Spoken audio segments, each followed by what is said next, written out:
Kei te tino piki haere te rahi o ngā kehi omi kōna, puta no i te motu i tēnei wā, nā kona no hoki e whakakotahi nei, ngā iwi, ngā ratonga hauara Māori, me ngā ratonga pāpori Māori o te tai tokerau, ki te tuku mōkihi āwhina ki ngā whānau, me te kōkiria no hoki i te kanawārai hei whakaruruhau i ngā whānau o te takiwā, anei rā te pūrongo a Harata Brown.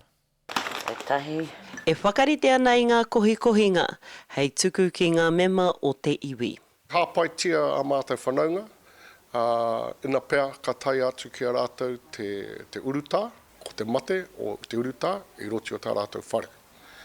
Tēnei te wā kia tuwhera ai tātou katoa, te āhuatanga tēnei mate e pāna ki a mātou. Arā ngā whānau putanua i te tai tokerau e noho taratahi ana, nā te mea kua mau i a rātou te mate karauna. E tino mauiwi, tōku nei tinana, tino wera hoki, tōku ūpoko, e tino mama i te katoa o tōku tinana. E tupu ana ngā kehi i a rā ki roto o te tai tokerau.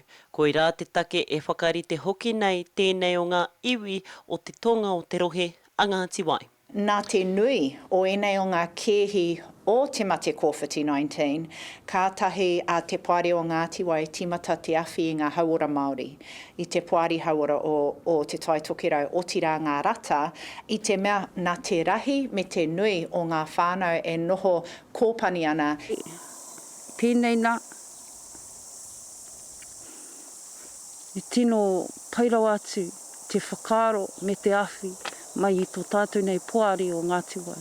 Me te māharahara hoki a tēnei kaiarahi o te rarawa, he tini tonu ngā rohe o te raki ka hore anō kia tai ki te iwa te kaupai heneti pūero Māori tuarua. Ka hore hoki kia tai ki te whitu te kaupai heneti pēnei i tēnei. Ako e tō tararawa anake,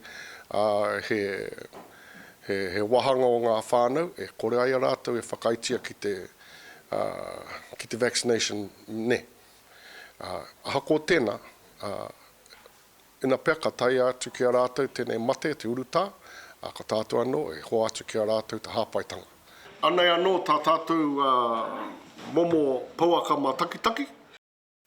Hei te rāhoro i whaiwahi atu a te rarawa me ngā tini ratonga Māori o te hiku ki te whakahaere kaupapa pūero ki te uri o Hina Marae.